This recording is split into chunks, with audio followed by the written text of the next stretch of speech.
You see that hind? We're gonna take it. Clean and green. Hello, can you hear me all right, yeah? Yes, I can. Oh, Yes, how you doing, mate? You all right? Yeah. Just was up in Santa Barbara, had some work to do, so I'm sorry for being late, brother. Oh, dude, honestly, I appreciate your time so much. Honestly, it's not a problem, mate. I understand in your field of work, it's like incredibly busy. So, honestly, I just appreciate you giving me some of your time, mate, honestly. Sure. More than Yeah. happy to. What's going on? No, so basically I'm setting up these podcast series where obviously I don't know whether you saw much in the email, but I'm just trying to get hold of sort of, influential people such as yourself, people that have been in the field, just have a chat really, about life, your successes, just kind of how you got to where you are, just on behalf of mental health really, to sort of give other people a vision and sort of an idea of where other people's successes took them. That's a very elevated conversation. I like it a lot. It's Well, great. I'm quite sort of into the mental health scene, really going through quite a difficult time myself. So it's at least I want to do is help other people get through it, by sort of sharing other people's success, really. Yeah, well, that's I was I've been in program 12-step program for about 30 years, so I know that passing it on is part of the healing process. Passing. There's old Eastern wisdom that you can't take the next step until you put somebody on the step you're on. The universe demands it. So for you to go to the next level of whatever your consciousness is, you got to help someone get to where you are. And that's just it's kind of just physics. So yeah, I feel you. I get it. No, I you're agree. absolutely right. No, you are. You're absolutely spot on. No, I'm glad. I'm glad we kind of are on the same wavelength with that. It makes things a bit easier, actually. Yeah. Yeah. No. So I mean, really, I've just got a few things I wanted to ask you, really, if that's all right. If you've got the time. So obviously, I mean, I know a bit about pretty much. Obviously, with the whole Frank Woods thing is. I can't believe I'm actually talking to Frank Woods. It's incredible. It's quite surreal to me, to be honest with you. But so one of the questions I got is pretty much who or what inspired you to get into your field of work? I hate children. You hate children. Well, here's the deal. I was a professional hockey player and coach for many years. I did see that Uh, actually. Yeah. Around 2000, it's around 1999, and right up until about 2004, I slowly got either I changed or the kids changed, and I just wasn't an effective teacher anymore. I didn't like the kids I was teaching. They seemed to be entitled and not. Tell you a story. So basically, we're at summer camp. I had a Okay. summer, and I'm sitting there, and this 13-year-old boy, whose parents paid a boatload of money for him to be at this summer camp, comes up to me and says, "Will you put my skates on for me?" And I go, "Fuck no! You are fucking 13 years old." He goes, Do "But it I don't yourself. want." Do it yourself, you little shit. And he goes, "But I don't want to skate." I go, uh, then don't go to the fucking beach. So yeah, right. And the kid sitting across me goes, "Why does he get to go to the beach? I can fucking go with him if you want." yeah. By the That's what makes you happy. Just piss off. by the end of the fucking, and 2 days later, I had like 3 kids left in the rink, and my owner, the partner, he was outraged. He goes, "Yeah, you've got to do this. I can't fucking make somebody want something they don't want. That's not. I can't do that. I can't stuff a desire to. It's painful. Skating is a craft. It's a skill. And And especially if with you're not, kids as well, because they're so adamant. Like, do you know what I mean? Especially young kids, they're just like they're so set in their ways. oh, and it's like if they're super young, you have a chance. But when they're in their teens, they don't. They worship comfort. Yeah. I can't, because like you don't grow without discomfort. You've got to be willing to go beyond what your comfort zones and push yourself out of that. Well, If you yeah, don't, this is true. Yeah, that if, is true. if you're not willing to do that, you never achieve anything. You're not going to get far. Exactly. Do you know what? Someone actually said that to me today because I was like, I'm so nervous about doing this, but they were like, do you know what? That's good because you're pushing yourself out of your comfort zone. So that's actually quite ironic of me today, actually. Sure, sure. Cool. Yeah. So that So, that basic drove me. So I decided I really could not face another the rest of my life in that world. So I said, well, what else? What else do I know how to do to make money? I've been making a living off of a sport for 20 years. oh wow, that's So quite a time. so in my late 20s, I did a Wheaties commercial as a Okay, hockey player, and you can see it online if you like. It's just James C. Burns Wheaties commercial. You see it. I And me did as see this. Yeah. so I remember back to that, and I said, Jesus, that was a pretty easy way to make money. God, I hate, I like enjoying what I do for a living. So I really have always tried to find work that I enjoyed. Well, That I would was say that's more when you found a career, isn't it? That's more than just a job. That's when you found your career, when you're doing something you enjoy every day. I have a different theory on that about career. Mine's more pragmatic. Okay. Ask me about it later on, but yes, ostensibly yes. So, I'm highly educated. I went to a graduate university with a couple degrees. I have engineering background. I've got economics background. I owned a restaurant for 20 years, so I'm fairly good with information, with numbers and money. So, yeah, I consider going back, maybe being a doctor. I don't want to spend 8 years of school. I thought maybe go back and finish my JD, become a lawyer. Too many Sure. years. I didn't want to spend that amount of time in school again because it was just too dry. The only other way I ever made money was either hockey. I had a job making weapons for about half a year, Oh and then wow. yeah, when I ran out of college, I worked for Con Diesel making uh, howitzers, nuclear launch, Yeah, nuclear, yeah. That's kind of ironic. nuclear launch products. I did that for half a year. I made Yeah. and actually the year I was working there is when England went to war with what's that?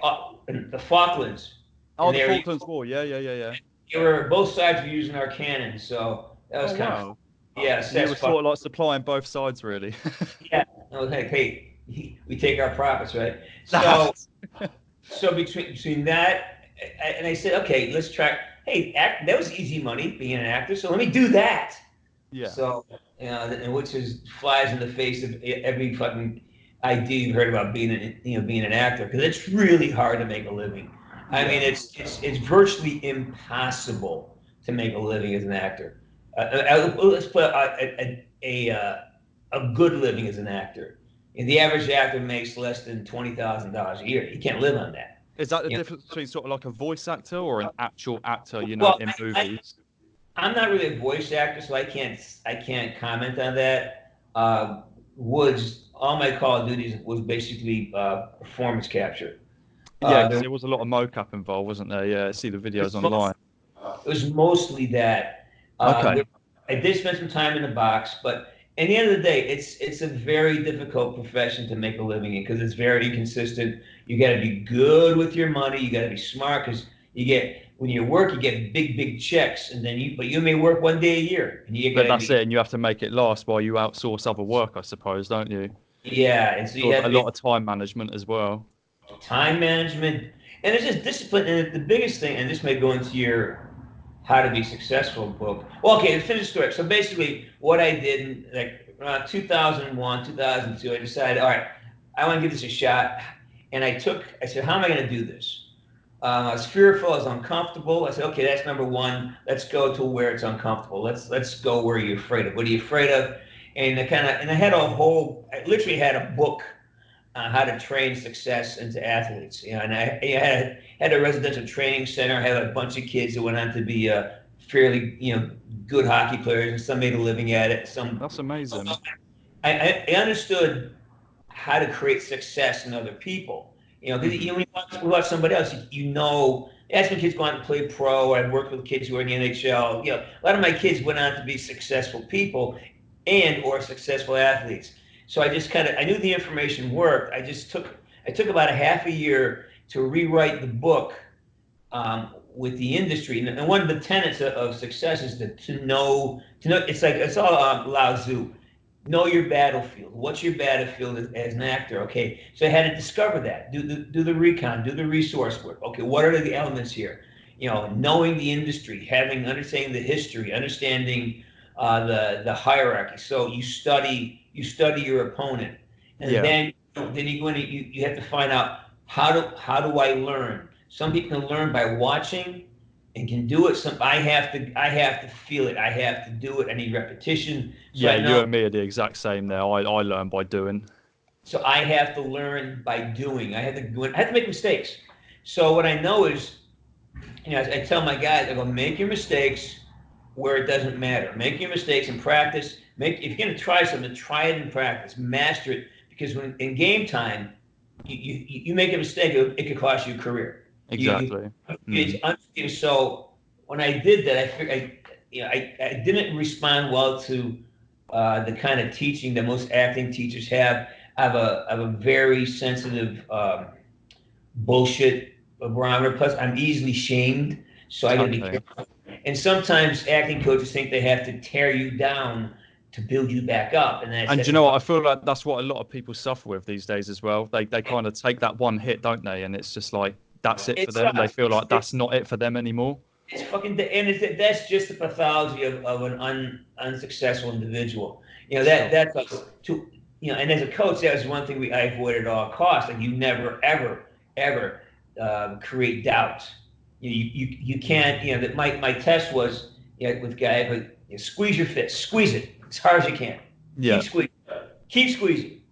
All right, you're limited, right? Because you only squeeze so much. Your whole body gets tense and takes over. But if I say breathe, just breathe. It becomes a lot easier. That's all it is. Yeah. So that's the whole approach. Is if somebody's squeezing and working real hard, I say, man, don't do that. There's no way you're going to work hard enough to be in the NHL.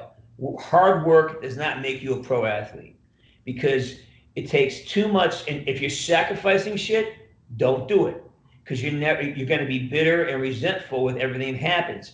The only way success happens is when you love what you're doing so much that it's all you can do. There's no trying, there's no hustling, there's no revving up, and it's like, oh my God, this is all I want to do. It's all just natural, isn't it? It all just kind of happens, really. It may not be. It may just be, you have to give yourself the opportunity to feel that. You have to burn away some of the original ideas you have about a subject or yourself.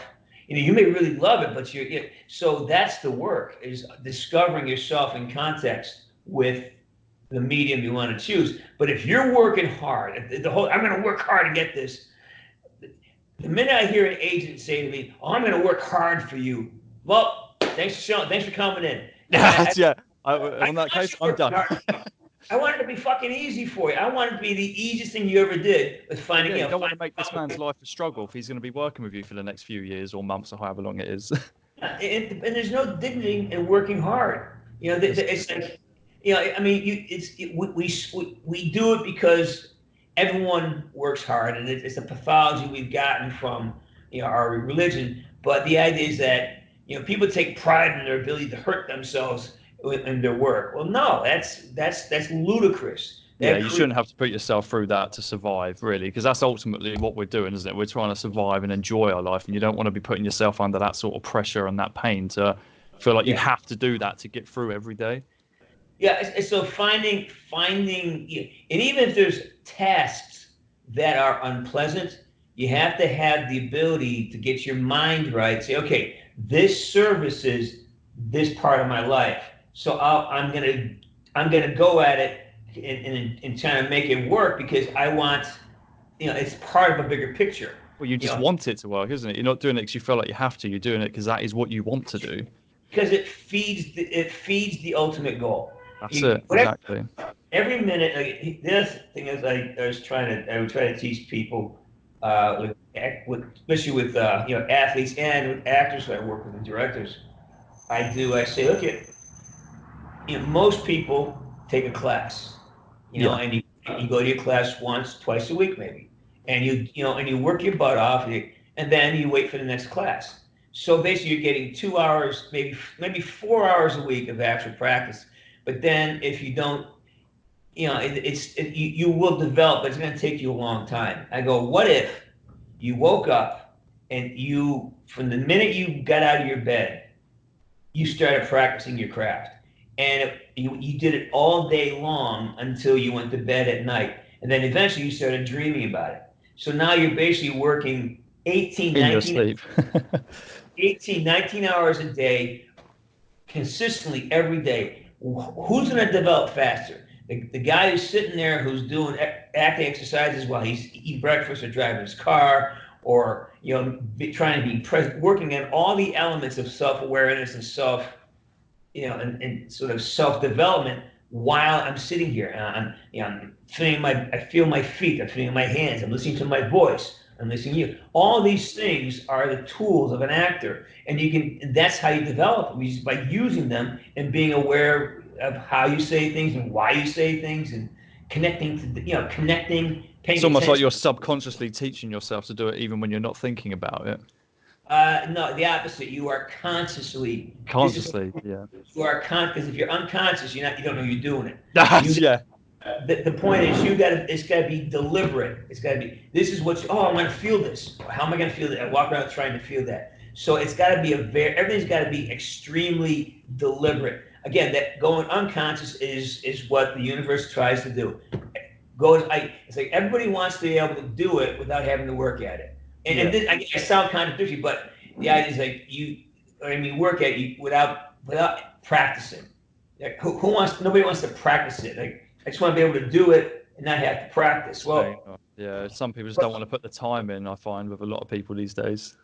Put the time in, but it's also if it feeds on itself. When you start doing it, it's really uncomfortable for your first month. But when that first month passes, now it becomes uncomfortable not to do it. So you have rewired yourself. It's like when you start going to the gym and you go there a lot, and you feel, and when you really get in good shape, it's like, oh shit, I need to go to your body is wired now to go to the gym. You want to go there. It's this, yeah, you need that. You need to Do you know what? It's funny you actually use that as an example, because you could ask my partner if you ever spoke to her, because that is literally exactly what my life is like with the gym. Like a lot of people sort of at my work and stuff like ask me how I can do like an 8-10 hour shift and then like still go to the gym on top of it. And it's exactly like how you've just described, where it has just become like routine now. It's just part of my life, and I don't feel right if I haven't gone, and I just sit at home like ticking because I'm like, I need to be there. That is precisely how success is developed. That it's not, you don't have to force, like, you do it because, oh God, how do I get there? It's not, oh my God, I gotta do this. No, it's like, fuck, I want to get to the gym. Yeah, that's it. That's literally what I'm like. It's like it's just like I have to go now, and I just sit there ticking. I'm just like, I need to be there. Now imagine if you took that and you got to have a job where everything you thought, everything you felt, everything every move you made was part of your training to be an actor. You just pay attention to what you think, how you think, why you think it, when you think it, you pay attention to what stimulus affects you in the world. And then like, I write also, so that all those things blend together. Like, oh, paying attention to my life is what I get paid for. And it's like, and at some point I feel like you're fucking stealing, because all you're doing is what you do every day. Like when I walk into a job at this point, nothing changes. I'll be having a conversation. I can walk right into the part and walk out again. Again, I understand the method guys, and they're all pretty angry and tight. And that's a great. But right now, it's like if you really get on top of this, you flip the switch. Now sometimes you got to work. You got to discover it to have the ability to flip that switch. Sure. You know what I mean? It's almost like going back to what we said. You got to put yourself into that sort of like unknown territory and just go out and explore. It's also having enough, all that, like with method and all that is, it's a way to get you to understand how the machine works, how the body works, how the mind works, all the sense memory, all that shit the actors do, and the method that was developed in Russia. That's like, just pay attention to yourself, and then you try to bring these true characteristics into a situation, and then have a reality in that situation based on these tools you have.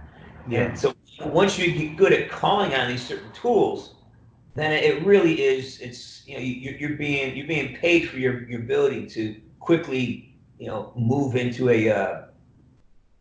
Anyways, yeah. So that's in a nutshell. Oh, so that's some really good motivation there. To be honest with you, no, that's really good. If it's all right, if we can move on a little bit, I noticed as well that you were the singer of a rock band as well. I saw. Yeah. Runner, am I right in saying? How the fuck do you know that? So what happened there then? How'd you know that? The internet is a vast place, my friend. Fuck yeah. Well, I grew up. I'm from a factory town. Grew up hanging around bars. When I was 14, my father was a raging alcoholic. He dragged me to these bars when he was getting drunk. Oh, And at one of these bars, the owner's kid was a guitar player. See, he's like maybe 5 years older than I was, and this pub would have entertainment there. So I was and just kind of gravitated towards it. And then by the time I was 14, 15, I did my first show when I was 16 years old in a pub, and I did that all through high school. And then went to college, and to make money, I used to play at a place called the Irish Grinch at the where I went to school. And I actually, I was making like 50, $60 a night. This is back in the early 80s. wow, So a lot of that's money. pretty impressive back then. That's a lot of money, yeah. Like it was, and he showed up and I was doing, Irish drinking songs basically, no, never, all the fucking, and then I ended up from there. I ended up working at a resort, like a lake for the summer. I did that, and then I just got good at it. And then, when I went to New York, I met some people, and I was dating this girl, and her mother was dating a guy who's a drummer. And it was the 80s. Everybody was partying pretty hardy. And I had some money because I had the Wheaties commercial. I played pro hockey. I had, so I had money, and I could easily be taken advantage of. Like, the music world is very, very mercenary and very, people don't have any money at all. So everybody's looking for it. So it's like I'm comically naive in my 20s. So I was bankrolling a band. We actually by default we recruited some really some really high quality talent. The guy, we had associations with band Kiss. Oh, no way! Seriously? My singer was on Broadway. I don't know if I can talk about this because what happened was we actually were rehearsing in this big building, called the Music Building at 44th Street, 42nd and 8th. Big, grotesque, drugged out. This is back when the Port Authority was still fucking the Wild West. You're really selling this to me, James. Honestly, you're really selling that building to me.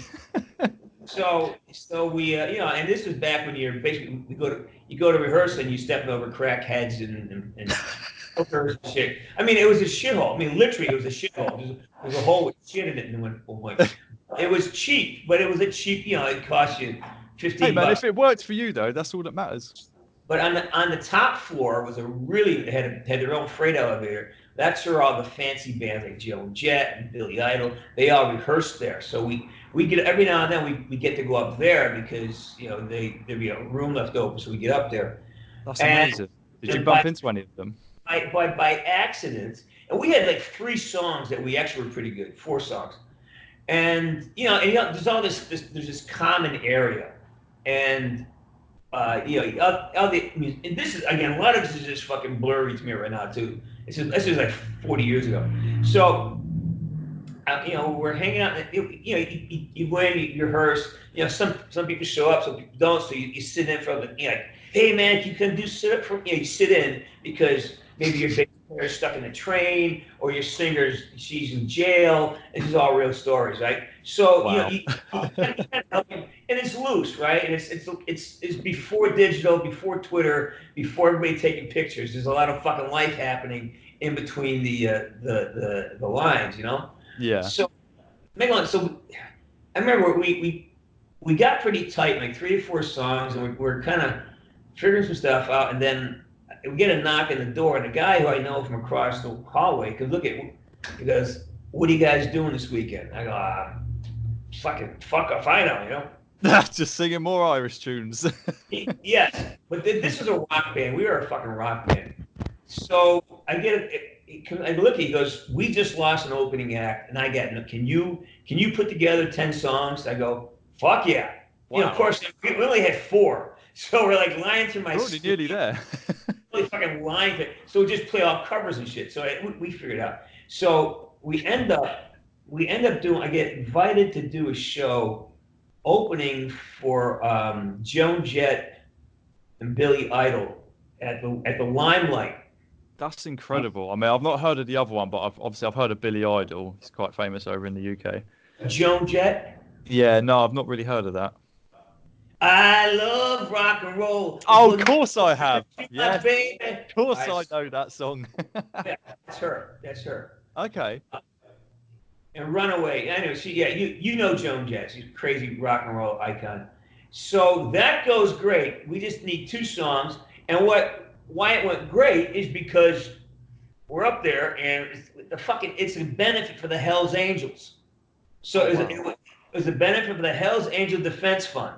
So we go up there, and it's loud and crazy, and we're not, you know, we have to put our stuff through their system, and where our EQ was different than Jones, so we really were just loud, and we had and my singer, she's black, she was from what's it called, Dreamgirls, and she's hot, right? Yeah. So all these fucking biker dudes there, and she's dressed like a leopard. It's just over sexualized shit. Oh, so we're go for it. It's fine. just fucking, you know, just crank the amps, boys. You know, we're just fucking jamming. Let's go for it. breaking guitar strings and shit, and then all of us, you know, are playing, and then it's crazy. In between sets, this big bearded dude runs up. "I fucking know you. I fucking know you." I go, "What the?" I go, "Hey, who is this guy?"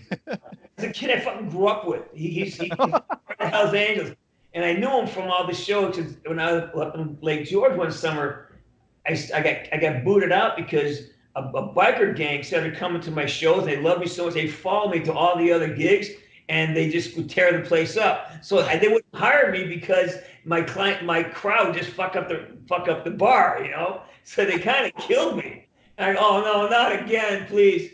Oh, and dude, that'd be amazing. Minute he did that, they go ape shit. Like I mean, I was like, you thought I was fucking Mick Jagger or somebody, just losing their shit. "I know this fucking guy. This guy," you know, and like they all fucking just crowded this. I got 500 Hells Angel crowd the stage, screaming, throwing beer bottles, and they just loving us, right? That is surreal, man. So the manager saw that and said, "Hey, listen, we're going up to fucking New Haven this week. You ought to come with us, you know." People like you, so you are coming. Yes, and so we headed out for a quick little tour. You know, I had to replace people left and right because you can't depend them. And then we're actually out on the tour. And to make a long story short, we're doing pretty good with it. Then one night, of course, my bass player doesn't show up, and I'm a little pissed about it, right? And so we go back. So Leilani split, so I had to do all the vocals. So now it's down to me, the guitar player, and the drummer. So it's like, I'm rhythm, he's the lead, and like we're getting thinner and thinner as the week goes on. Finally, we go back to the hotel room, and the bass player, he's dead. He had heroin overdose. Oh shit! Seriously? Yeah, it got real. And so then, you know, his buddy who's the drummer. He goes there and takes all the fucking all this drug. Like, "What the fuck are you doing?" He goes, "Well, he's not using it." And then the fucking police came. Dude. And I'm bankrolling this whole. I mean, I'm still not making any money, right? I'm still. Yeah, you're just stood there. It's like, is anyone going to pay me for this? They paid some money, but it didn't come close to recouping what I invested, you know. Oh, dude, that sucks. At that point, it's like, all right, fuck this.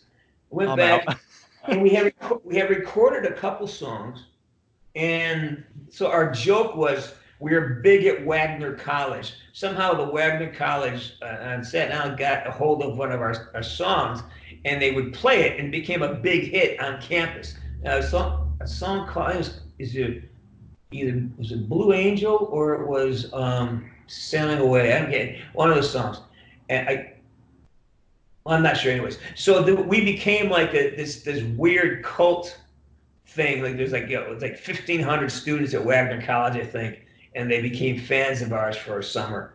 That's And amazing.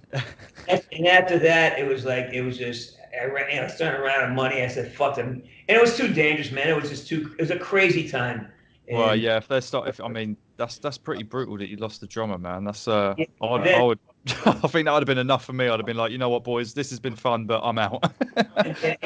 then AIDS hit. You know, my age had died from AIDS, and it was just it got real very fast. So I kind of had. Yeah, that took a drastic turn by the sounds of it. So I stepped back from that and started getting back into hockey in the late '80s. You know, I was, let me coach again. Yeah, that's fair enough. There's a rink in New York City, and say I'm gonna. It's safer for me there. So I cut my hair, put my skates back on, and then start living the safe life again. So that's my music story right there. That is so funny. That is a really cool story. So sort of going on to kind of Call of Duty-ish stuff, but not quite yet. I did a bit of research and saw that you were going to be producing a film called Nam Zombies. Well, that's Dilution. Hello? Hello? Oh, yeah. Well, here's two things. Okay, so I wrote a lot of Black Ops 2, and I wrote a whole lot of Black Ops 4. So I wrote all Woods dialogue. Black Ops 2, I wrote all Woods dialogue, and I wrote a lot of Menendez dialogue. Okay. And I did a lot of work with the narrative on that because it was a massive narrative, and I got to be very close friends and collaborative partners with Dave Anthony, the guy who created Call of Duty. He and I became And so because of different legal reasons, I could we had to with the WGA we had to kind of be very copyright sensitive, I assume. It's just legal. Like it'd be like I can't write on something I'm working on as an actor. There's these weird rules, but he really liked. I would improvise a lot of Wood stuff. Black Ops 1, a lot of the best stuff was all fucking improvised, and so we kind of took it around with it in Black Ops 2. So I'd come in, I'd go over the writing, then I would woodsify it, and then we'd shoot it. That was happened. Then Black Ops 4 came around, and I got approached and look, we need to work on, this is what I need, and I wrote the whole specialist thing, the training stuff. That's wow, really?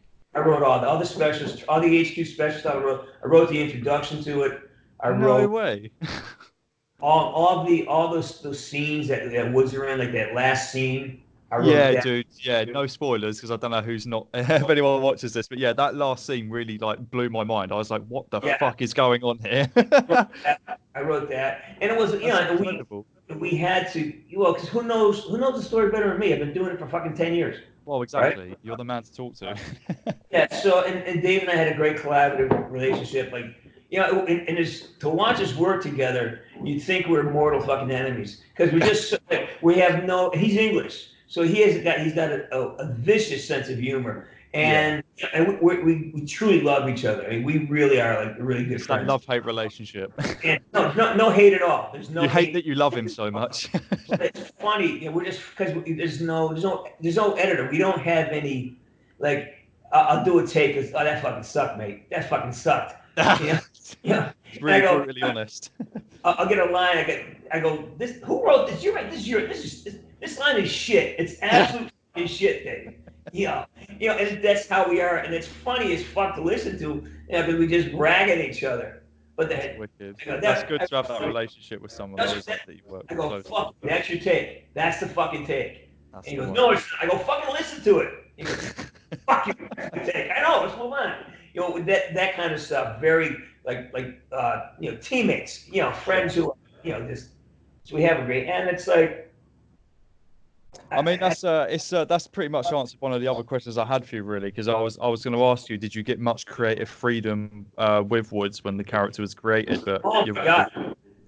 I what a blessing to do that, Well, the thing is, and it makes sense because, I was hired.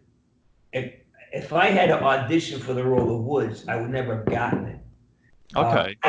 I went in to test the technology for the game because I had some had weapons experience, had stunt experience. So I got hired by a guy named Noel Vega, who does a lot of mocap hiring. Okay. And he also does a lot of stunt. He does flight choreography stuff. So he brought me in to what was the fucking worst audition I've ever been in my life. It was like total fucking mayhem. These people had no idea about anything.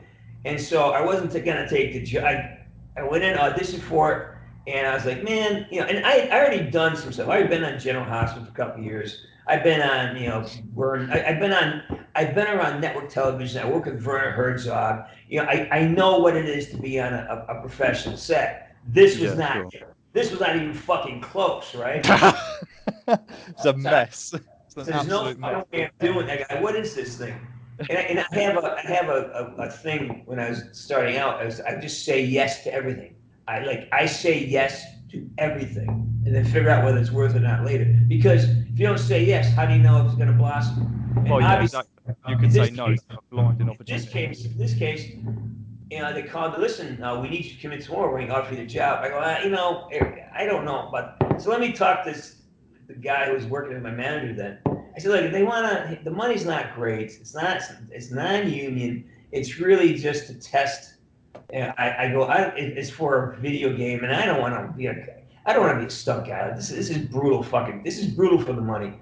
Did you know it was for Call of Duty at the time? No, I never seen a video game in my life. Still haven't played one. And I go, he goes, what is it? I go, it's, duty yelling, duty calls. He goes, one of them. He goes, Call of Duty. I go, yeah, that sounds right. He goes, wait, they want to hire. Well, he goes, take the fucking job. I go, don't be a fucking idiot. Take the job. Yeah, I was gonna say that could have been one of the biggest mistakes of your life. So I took it and we started working together. And that was late August, September, and then when we got done with the testing by middle of December, I had become part of the family. I mean, we were doing, now they kept bringing me in for more and more stuff, and then, I could handle dialogue because I'm an actor, and I had to help, I had to teach them some stuff about, okay, they didn't use the word action. I go, guys, you got to fucking say action. I don't know when this. Prep your actors, yeah, exactly. So just little things like that. We kind of worked all that out, and then they had me stay for the green light, which is they would shoot a couple scenes, and then make it like a sort of a test level, like a test level for the game, and submit it for approval, so the activist knows they're on target. So we did a few of those, and originally the character's name was Frank Barnes. That was his real name, first name. Oh, okay. And then Christmas came, and I didn't hear from these guys for 3 months, and I started seeing casting calls for this Sergeant fucking Frank Woods, and it's like star names only. And I go, fuck me, and the description is they describe me to the fucking T. I go, those motherfuckers. I go, and I was kind of bummed out because I would love to get a shot at this, but they're looking for name actors and stuff.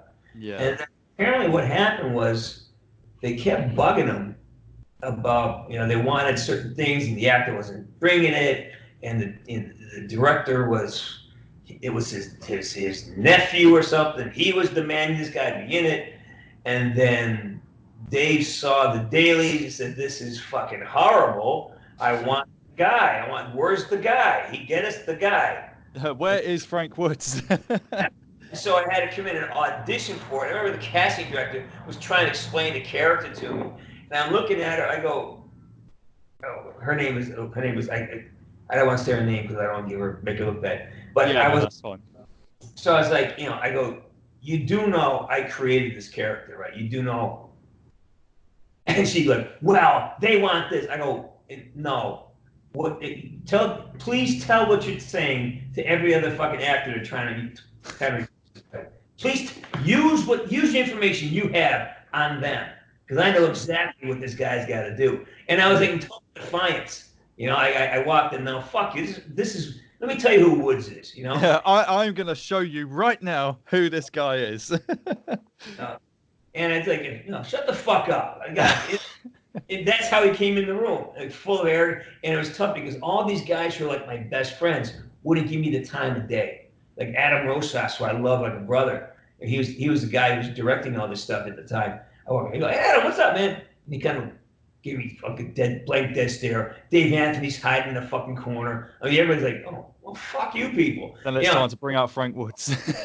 And then I did it. And then after I got the gigs, the man goes, we couldn't act like we liked you because they would have not hired you because they really wanted a star. And and they were saying, but you were so the character that we couldn't so biased because it would kind of hurt the whole. They wouldn't hire you because we knew you. That's how petty this thing is. Yeah. So after that, then it's history. Then we just started shooting, and everything just fucking blew up after that. Honestly, I bet you are so glad you took that job, mate. It's. I go back there every time I think about not doing something. If I had walked away from Black Ops. Yeah. Well, honestly, mate, I would have probably regretted that so much. But here's another thing that's very important. You can only think about things that make you happy. So I rarely think about what might have happened. I just think about what did happen. What has happened, yeah, that's it. And the opportunities it has created for you. And living in, it's the friends it's created. I get to talk to you about it now because if it wasn't for Black Ops, we wouldn't be talking. Exactly. So it's just, but you can only as a coach, and it's even as a director and actor, it used to make me fucking crazy when people pout. And if someone makes a mistake and they beat themselves up as if that's what's wanted. If I had a kid who was playing, and he took a shot on net and he missed the fucking net, and then he would just kind of slam his stick and pout and yell they missed the net, I'd lose my shit because it's like get your ass back there and you keep going until you've done it. Well, no. You go on to the next thing. You have a responsibility. If you miss the net, you go on to the next thing. You move on to the next moment immediately. You can't think about the thing that if you score or don't score, it's got to be the same. You move to the next responsibility, the next moment, because that moment's gone. And you can't revel in it or you can't beat yourself up. It's got to be neutral. You move on to the next thing immediately. You can't let an event disrupt the next thing you have to do. Again, there's different ways it's manifest, but in general, you got to keep moving forward. And if you think of anything from your past that does not make you feel good, do not think about it. Yeah. There's no value. You can't change the past. So if it makes you feel bad, don't think about it. Think about something that makes you feel good. And most people recreate shitty things because they remember shitty things. It's like, you got your head in the sand, but why not? I mean, actually, I say, when you think about something that feels like shit, that's where your head's in the sand. When you think about what's happening right now, now you got your head out of the sand. It's the fucking reverse of what. Well, this is it. It's like you're still alive, you're still fighting, you're still breathing, and even though shit's come your way, you're still fighting. So just like you say, don't let that shit get to you. Everything's an opportunity. No matter how shitty the circumstances are, there's opportunity. But you gotta train yourself to locate opportunity. And no matter, I don't care if you're growing up in a jungle or a high rise, if you are not trained to look for opportunity, you won't find it. And opportunity is everywhere, man. For me, it's like, saying yes is, okay, if I'm in a situation, what's the opportunity here? And how many great inventions have happened by people looking at what could be a restrictive or an obstacle, and they turn that obstacle into a multi-million-dollar opportunity because they had the ability to say, what if I fix this? What if I solve that problem? Oh shit! As opposed to being upset that the problem exists, right? Yeah. I mean, in the Buddhist tradition, there's a great saying. They say if you're walking down the road and you see the Buddha by the side of the road, kill the Buddha. Okay, what was that? Well, what it means is that if you see the Buddha outside of yourself, it's not a real Buddha. You're now giving your power over to the universe. Buddha lives inside of you. Your world lives in you. Okay. And so if you see, your God outside, if you see your world outside of you, then you're screwed because now you are a slave to that image outside of yourself. And you're always going to be enslaved by it. If you define yourself by someone else's ideas, somebody else's words, somebody else's attitudes, then you are a slave to that person. And so now you're going to have to control everything because you can't feel good until that person calls you by a certain word, or until that person says a certain thing, or until that person gives you what you want. Well, that means you're a fucking slave to whoever you need validation from. Do you know, that is actually a really good way of looking at that, to be honest with you. I'll have to look into that because I've never. I mean, I follow a lot of Buddhist traditions, but I've never heard of that. So that's something I'll have to look into. That's a really good way of looking at it. Dude, I lived at a fucking Zen monastery for a while. Oh, I'm so envious of you. I'm so envious. Dude, it's the best thing I ever did. I went there for an Aikido training and ended up staying for a long time. And my first month, I wasn't allowed. Well, we were asked not to talk for 30 days. Oh wow. You wanna change your DNA level understanding. You wanna change your actual chemistry. Be Go and silent. hang out with these guys. No, be silent. Be silent. Be silent for a weekend. Start on Friday night. And the thing is being silent is different than not talking. Because not talking is the not doing, and that means you're actually restricting yourself. Yeah. Seeking silence is, again, that's the joyful, feel good. Not doing is the resistance, like squeezing the hand. I'm not going to talk. I'm not. Well, then you're just killing yourself because you're not paying attention to the value. Just trying not to do something. You're still doing it. You just, it's in the negative, but you're still talking. But silence. Being silent is a forward-moving action. Like, if you try to be still, you have to figure out what that means for yourself. But try it for a weekend. Try being silent for a weekend. I will give that a go. Yeah, definitely. It does. And then you understand more what the Buddha outside of yourself really means. And there's many levels to the understanding, but I feel like it's unique to everyone, really, isn't it? Like, it's really about finding yourself. exactly. Yeah. Again, that's you just fully described the first level of that understanding. To everyone, it's different. So if the Buddha is out there, that means everyone sees that Buddha. No, man, then it's not a real Buddha.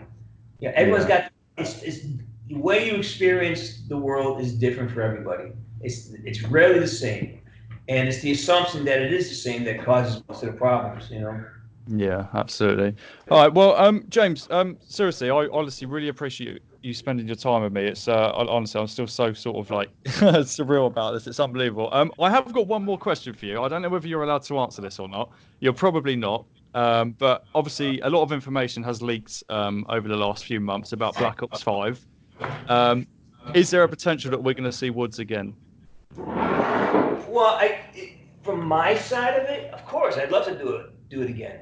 As of this date, I have not been approached and it's not been talked about. So I can't speak for Activision. I can't speak for Treyarch. For me, like I would love an opportunity to do Black Ops 5, but it's not up to me. Exactly. So I got to say, seeing like Old Man Woods in Blackout is like the funniest thing I've ever seen in my life. Don't we fucking love him? Don't we love so good. Old Man Woods is such a badass, honestly. I love Old Man Woods. Can you do me the honor of one favor? Yeah. Can you say to me, you see that hind? We're gonna fucking take it. You see that hind? We're gonna take it. Oh, you are such a legend. James, thank you so much for your time, mate. Honestly, I really appreciate it. It's been a pleasure talking to you. All right, Robert. Good luck. Send me a link when you're up and running. I will do, man. Absolutely. You'll be the first to know. Thanks, buddy. Have a Take great care, day. James. You look after yourself. Take care. Cheers. Bye. Bye. Bye.